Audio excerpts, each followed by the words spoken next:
Hey everyone, thanks for joining us today. My name is Namdi Regbalem. I'm a partner at Lightspeed Venture Partners. And today I'm joined by someone I'm very excited to be chatting with. His name is Jonas Hübotter. He's a PhD student at ETH Zurich, which is an amazing school. Literally everyone I meet from ETH Zurich is essentially a genius. So I just want to say that up front. But he's at ETH working on his doctorate. He's part of the learning and adaptive systems group there in the Institute for Machine Learning. Jonas previously received his master's in theoretical computer science and machine learning, also from UTH. And before that, he got his bachelor's in computer science and mathematics from the Technical University in Munich. And Jonas's research focuses on various ways of improving the performance of AI models using tools and insights from active learning, online learning, more recently test time compute, etc. And Jonas and I originally met last year after I saw him on another podcast appearance where he was discussing a previous paper of his that I found really, really interesting called Efficient Learning at Test Time, Active Fine-Tuning of LLMs, which I thought was a really, really cool paper and definitely has some overlapping ideas with the paper we'll discuss today. And Jonas, correct me, but that paper was recently accepted to iClear, is that right? Yes, we got quite a nice reception for this. This was accepted to iClear. We presented it also at the NeurIPS workshop where it got the best paper award. So it got quite a nice reception. And yeah, as you said, what we discussed today is can be seen as an extension or maybe a different view on this kind of topic of test time training, which is really at the core of both of these works. And speaking of NeurIPS, Jonas and I had the chance to meet in person at NeurIPS a few months back and had a really great conversation. And so, he was definitely one of the first people I thought of when I started this interview series. And so then before we talk about this paper today, I also want to mention Jonas recently put out an incredible set of notes on probabilistic artificial intelligence. I thought these notes were exceptional, Jonas, and I had a chance to go through a bunch of it, and you know, especially for people who are more mathematically inclined, I would definitely encourage you to check out these notes. 400 pages of quote unquote notes is, it's maybe It's a lot. It's yeah, a it's a lot. lot, but it's really, really good. And I think pretty This much is like a covers, graduate course on probabilistic AI. yeah. So yeah, definitely a lot of material. It was super fun of bringing this together. This was like joint work with my supervisor, with my PhD supervisor, Andreas Krause, who's really a great person to work with, and also really strong researcher in this field of both uncertainty quantification and probabilistic methods, but also sequential decision making. How can you kind of make the right decisions under uncertainty? So yeah, it was really a pleasure of putting these together. Yeah. And I didn't mean to do this, but this was actually one of my favorite kind of pages because this notion of kind of uncertainty in the kind of surprise space or space of uncertainty was really, really interesting to me. So anyways, folks should definitely check this out. And then today we'll be discussing another paper of Jonas's called Local Mixtures of Experts, Essentially Free Test Time Training via Model Merging. It's a little bit of a mouthful, but it's a great name for a paper. And I really, really enjoyed reading this. As we're speaking right now, this paper has been submitted and is under review, but it'll be out by the time this episode comes out.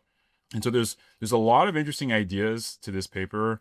And apologies to folks watching the video, but you'll see some of my highlights and notes as we go through this. Maybe that'll actually be helpful to folks.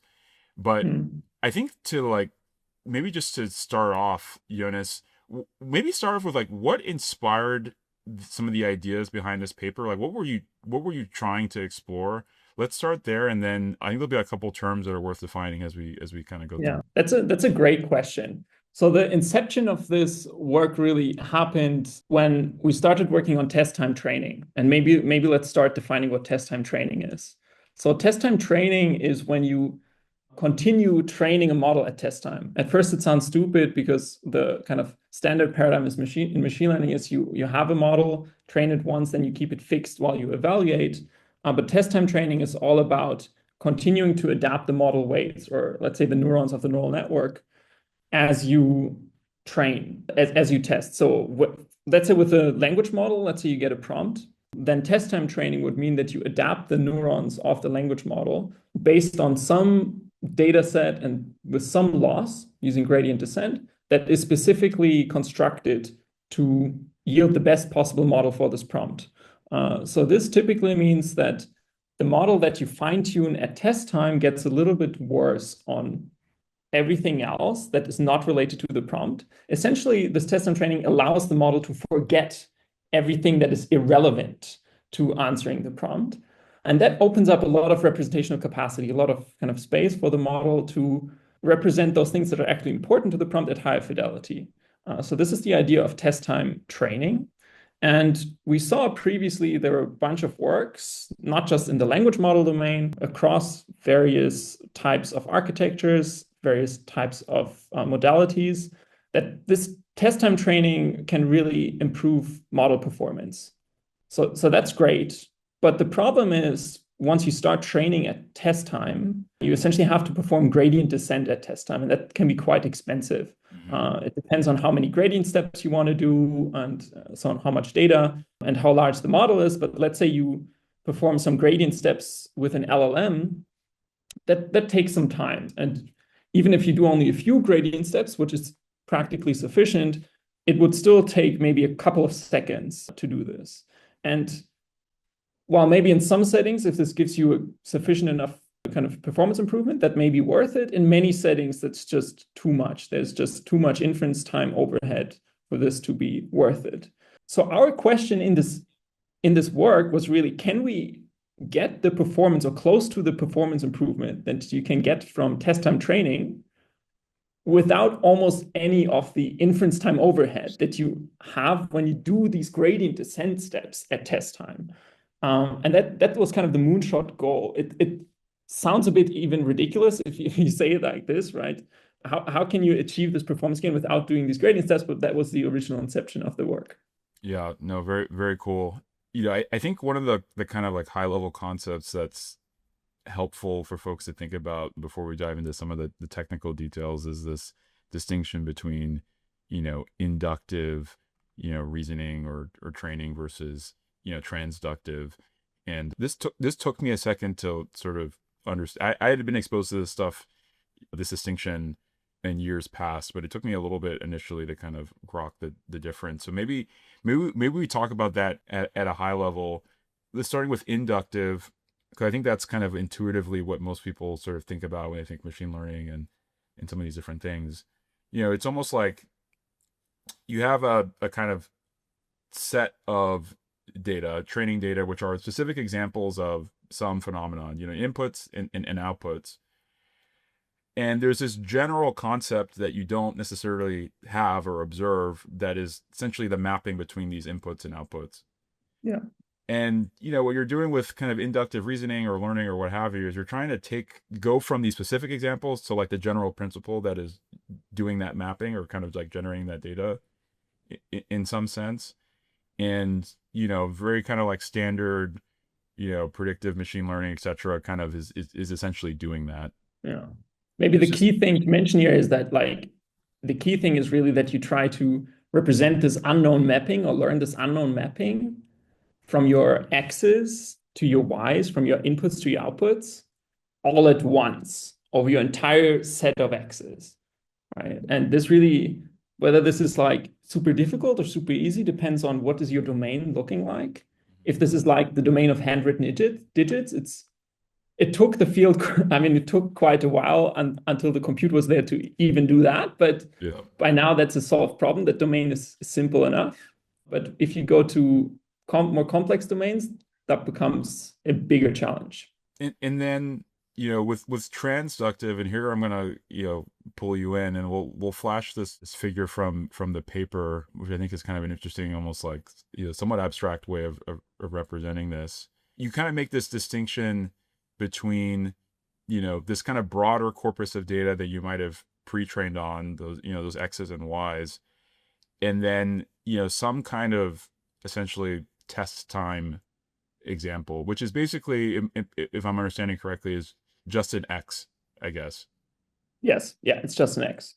And there's this notion of kind of what you were talking about earlier of almost overtraining on that particular example based off of similar examples from that X and Y set, basically similar X's from that previous set to that singular X that you're now being tested on. Yes. And you're kind of leveraging the kind of locality of these like previous X's to kind of learn a model for that particular X that you're now being presented with. Yes, exactly. And Yeah. this is like test time training, and it's even curious that that works. Right. Yeah. And then this is like, I mean, yeah, you're making it's you're explaining it in a very good way. And this is like really essentially you allow the model to revisit the most similar examples. And usually, I mean, with LLMs, they do memorize a lot, but the amount of training data they are trained with, it's too much to memorize everything. And also really fit all the details in the kind of in high enough fidelity. That's why scaling helps, right? That's why scaling LLMs helps. So training on the similar data really allows the to completely forget the data points which are very far away in this data distribution of the pre-training corpus, then use the kind of representational capacity that is freed up from this to compress the information that is in the similar data more densely. And test time training is sort of one way of going about this. Test time model merging, which you talk about in this paper, is sort of another way. And I think before we dive into that, it'd be helpful to define what model merging even is in the more kind of like general case. How would you kind of explain model merging? Yeah, model merging, that's another very interesting topic. So model merging is originally just this idea that you can combine the outputs of various different models. So, and this may even be the same or kind of what is very typically done is as you pre-train a model, so as you train a model on this big training corpus, you save multiple checkpoints along the way. And that gives you multiple instantiations of, it's not the same model anymore, but kind of the path towards the final model. But all of these models have different sets of neurons. And empirically, what appears to be the case is that averaging them, so just kind of ensembling these, maybe in the simplest case, just running inference on all of them and then doing something like merging the logits, so merging the predictions, improves model performance. And by merging, you mean averaging. It could be an average. It could be other things. Yeah, average. Yeah. Usually just averaging the logits is one way. There are also other ways, but yeah, averaging the logits, that's one example. So you can think about this generally as just running inference on n models and then just essentially merging their predictions. And this really has been used very widely. This also has been used in uncertainty quantification, where you try to understand how different models pick up different signals in the data. And if they then start disagreeing, means you are more uncertain. If they start agreeing, it means you're very certain. Yeah, but this idea of merging logits, merging predictions has been around since a long time. More recently is this idea of merging the model parameters. So this is also something that really started when people started with merging checkpoints from pre-training. And people saw that if you just average the model parameters this time, so during pre-training, your model will always retain the same architecture, right? So merging parameters makes sense in this case. This is possible. The tensors have the same shape, so you can just merge the parameters. And people have seen that this also improves performance. And there's a lot of reasons why, and some of them can become quite complicated, but it's essentially a way to reduce variance, kind of devariance the model. And it turns out empirically that this works quite well. But in the end, what this leaves you is a tool of combining multiple models into a single model without increasing inference time cost. Right. Because in the end, you have, again, a simple model through which you can do inference. Yeah, and that's kind of, to some extent, the challenge with the ensemble approach is that because you're inferencing multiple models, you have to pay that inference cost, just to get that single answer, versus the model merging, it's one model by the end of it. And so, perfect. And so I want to dive in a little bit into the approach, but just so people have some sense of where we're headed, let's look at that first kind of like results figure from the paper, which I think gives kind of a nice kind of overview of why this is so interesting. So maybe kind of like talk through what we're seeing here because there's a lot going Sure. on. Yeah, go Maybe for it. let's focus on the left one first. Yep. So the left one is really showing the main story that we've talked about so far. So if you just look at the dot on the top left and the star at the bottom right, those are really the kind of standard objects that you look at in test time training. So the top left is the base model and then the fine-tuned model on the kind of specific corpus. And on the bottom right, you have the test time trained model. And you can see test time trained model has better performance, kind of lower perplexity, but much larger compute costs, much larger inference costs. So that's basically what we've been talking about. Mm-hmm. And now our moonshot goal was to get something in the bottom left, right? Best possible performance while not really increasing inference cost. And the way we did this is essentially by training a lot of small expert models over the domain, really a lot, a lot compared like over relatively small domains, and then selecting a few of them. This is kind of these we call active experts. So at test time, we select a few of them, make a few of them active, and then merge them into a single model. And those are these red dots, right? So this is the performance that you get as you go to the right with more active experts. Mm-hmm. So the leftmost red dot is really with a single active expert, and then the other dots are with 3 and with 10 active experts. So as you merge more of these local models. So that gives a decent performance jump over the fine-tuned model with barely any increase of inference cost. And this one can compare to, and that's this blue line, is this ensembling. So this is merging predictions. Instead of merging parameters, you merge predictions. And when you merge predictions, as you said, you don't save so much inference cost because now you have to inference every active expert separately before you merge their predictions. So that's why this becomes much more expensive. Yeah, and we don't see such a big difference between ensembling and model merging, parameter merging in terms of performance. Yeah, it's sort of interesting. Like the ensembling is almost like when I looked at this chart, it's sort of like you're interpolating between the kind of essentially singular model and the kind of a different model for every task essentially, which is, this is nice. Like it is nice to have this trade-off available to us, but it turns out via your approach, you can do even better. Yeah, exactly. And this is kind of what got us very excited about this possibility, because this way you can really have this benefit of local computation, still using a very different model, so very different neurons for every task, but without much cost, right? So yeah, I think this sums up the left plot. Mm-hmm. And then the right plot, of course, is about how the train time scaling affects the performance. So of course, in this model merging or this test time model merging framework, we have some lever on how many experts we train, right? So we can decide how many experts we train. What's important to say there maybe is that if we increase the number of experts, we're not increasing training flops or GPU memory required for training.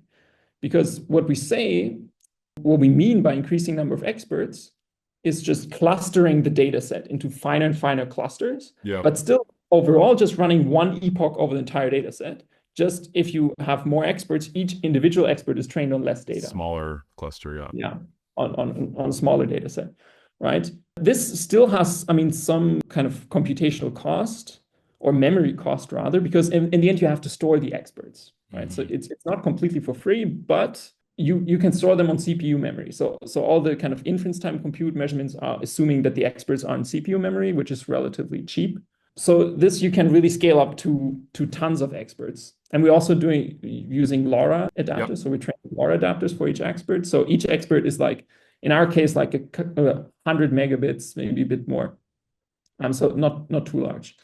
And essentially what we see in this right plot is that scaling the number of experts to kind of an order of magnitude more experts than in typical mixtures of experts approaches, really relative to kind of the domain we're operating in here, is beneficial. Of course, relative to how we use them at inference time, right? So in this kind of test time model merging framework, scaling the number of experts really helps. And intuitively, this underscores kind of the intuitive argument of test time model merging approximating this idea of maximally local models. So models that are maximally specialized to an individual task, the kind of best extreme case of this is test time training, which we were trying to approximate. Very good. And so we've kind of done a bunch of setup here, and I'd love to kind of go through the actual kind of technical approach itself, which I think with all of this kind of preamble is actually relatively straightforward to understand. So maybe we jump to kind of algorithm one, which is what happens at train time, and then we can talk about algorithm two, which is what happens at test time. So maybe talk about what we're doing kind of in the train phase when you're kind of building up these experts. Sure. So yeah, during the training phase, what we do is we cluster the data set into as many clusters as we want to train experts. And then we, for one epoch, just train standard LoRa adapter on each of those clusters. We store them to disk. So these represent the expert models that we then use for inference, but we also need some way of understanding which expert is good at what, right? So we need an understanding of how should we actually then select the right expert for a test prompt. And that's the other thing that we do at train time. So we use some embedding model. This may just be the kind of last layer, last token embedding from the LLM, but we use a separate embedding model, kind of a sequence embedding model. Yep. And we embed every training data point of each cluster and then average out those data points to get a centroid. It's essentially the centroid of this cluster. And then we renormalize this to remove any biases between clusters coming from clusters having different sizes, and then use this as kind of the vector in this kind of latent space that indicates kind of the capabilities or the specialty of each expert model. Yeah, perfect. And for folks who aren't like familiar with the sort of centroid, just think about it as like the average basically of that cluster within the sort of like geometric space. And you have like in this figure, you have these like circles, right? So you can think about these figures really as representing latent space. Yeah. And then kind of the center point there would really be the centroid that would summarize, right? The center dot of each of these circles, which would sort of roughly represent the centroid that you would get. Yeah. And as you talk about kind of later in the paper, and we don't have to cover it here, even just doing that centroid is a helpful kind of optimization versus like, looking at every single individual point. Yeah. But and so you get these centroids, you train the kind of LoRa adapter on each of those clusters, and you normalize everything to make it all comparable. And then now you sort of have these clusters and these associated experts. And then what happens at test time? Yeah, at test time, it's fairly straightforward. So we essentially use a kind of standard cross attention from queries and keys. So the query would just be the embedding of the prompt, right? And the keys would just be the centroids of the experts. Yeah. So it's like standard query key lookup, and the values would just be the expert model parameters. So we have the queries, which are the prompt embedding. You have the keys, which is the expert centroids.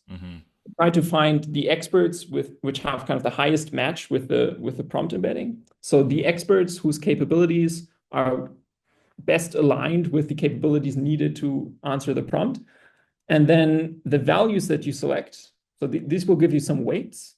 And the values, this is then in the second step, the values that you are averaging based on this kind of cross-attention weights are just the model parameters, the expert parameters.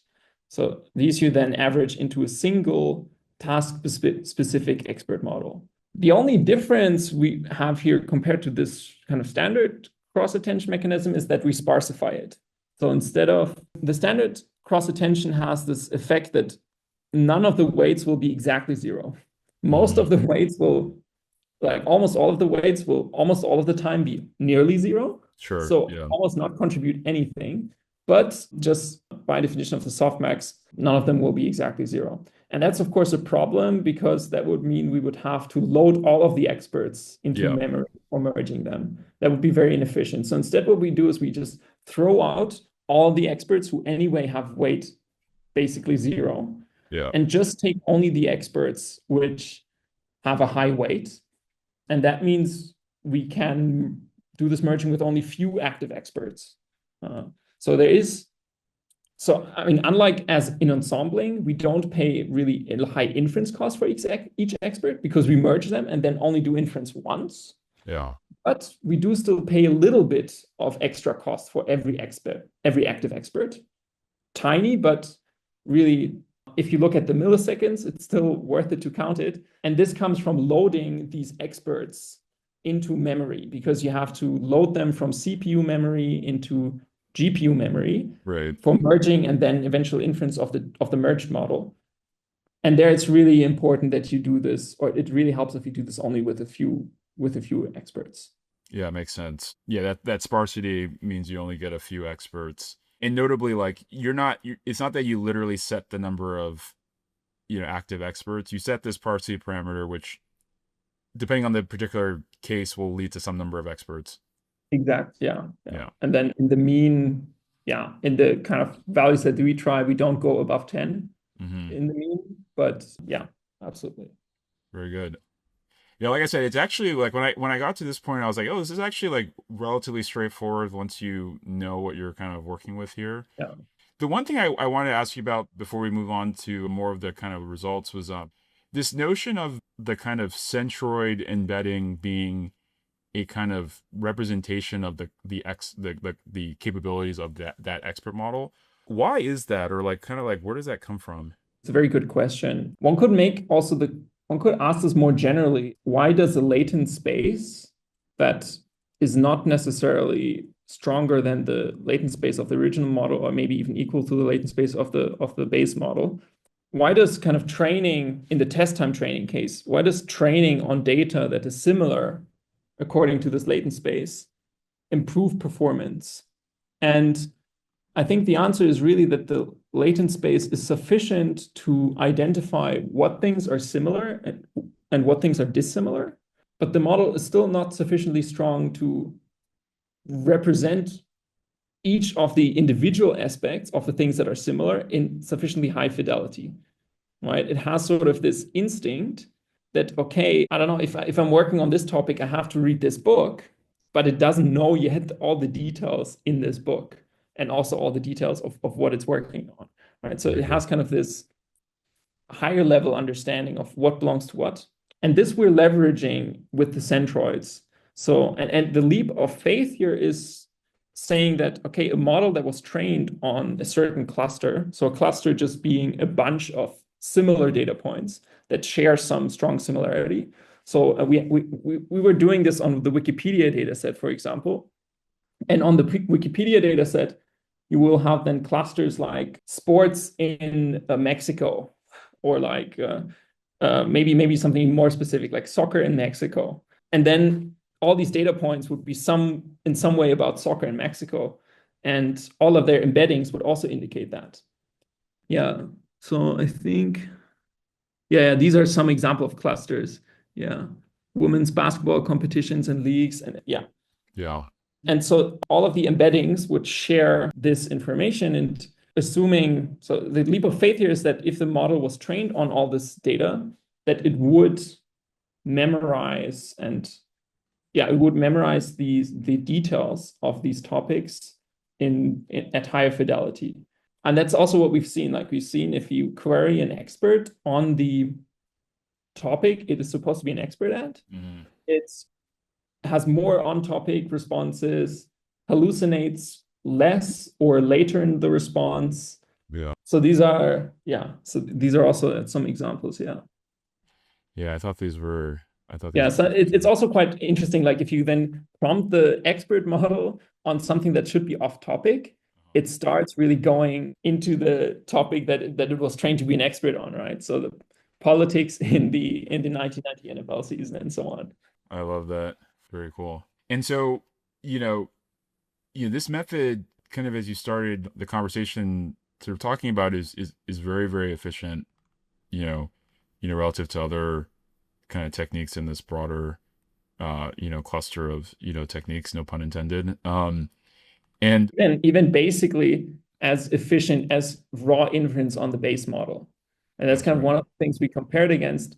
And the cool thing is, unlike ensembling, when you do this model merging, you pay a fixed overhead cost. It is not growing. You pay like an upfront cost, which we see in kind of the models that we're experimenting with is like around 20 tokens. So essentially, the first 20 tokens that you would generate with the base model, that would be the time it would take to select and load and merge the right expert model. But 20 tokens is very little. That's like yeah, very few milliseconds. So, and it's this constant overhead. The longer you generate, the less important this overhead becomes. Yeah, and that's this first chart, right? Yeah. And you Yeah. can So, see, yeah, basically, as you generate a lot of tokens, this dashed black line, which is the base model inference, mhm. and the red line, they basically become indistinguishable Yeah. because you have this constant overhead cost, which relative to the cost of generating 1,000 tokens is nothing. Yeah. And so if one is kind of comparing, let's just look at like the base model versus test time model merging. Yeah, I mean essentially at inference time for any, reasonable amount of inference, these things are basically the same cost. Yeah. Um I guess one kind of like practical thing I was just sort of thinking about, obviously to leverage this technique, you need to have the data upon which you would train the experts.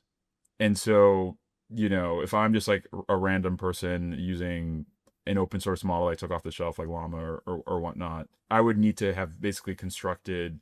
It's not necessarily literally the exact pre-training corpus of Llama, but just a corpus of kind of prior examples where I have labels effectively.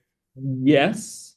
I would say, I mean, the key assumption is we still do start from a pre-trained model. Yeah. So this is actually important in multiple ways. So that, I mean, one, it helps really each expert of kind of staying grounded and also kind of sharing a large part of their computation so that each expert just kind of represents a small, let's say, perturbation to how the base model would have computed the response to an input. And the other important thing is, right, we also do rely on the fact that the base model already knows what is similar and what is dissimilar. So it is sort of leveraging all the compute that was spent during pre-training. But as you said, it's correct. You do assume that you have some domain-specific data set. And this may be very domain-specific, or it may be very broad. So you may do this on the entire pre-training corpus, in which case then you would have a lot of different experts, like even orders of magnitude more than we experimented with, Yeah. right? We experimented with fairly narrow tasks. So tasks where typically people would say, okay, fine-tuning a single model on this should be enough. Like for example, just GitHub Python code was one Hmm. example that we Hmm. worked on. So just the GitHub code restricted to the Python programming language, that's already fairly narrow, the types of differences you see there. And even there, splitting it into 100 different clusters and training 100 different experts was useful. So given that I think for many deployments of language models are fine-tuned on some kind of domain-specific data set or data set that indicates how the model should behave. Yeah, this kind of model merging is one technique of potentially improving the performance on those types of data sets without really increasing inference cost. Yeah.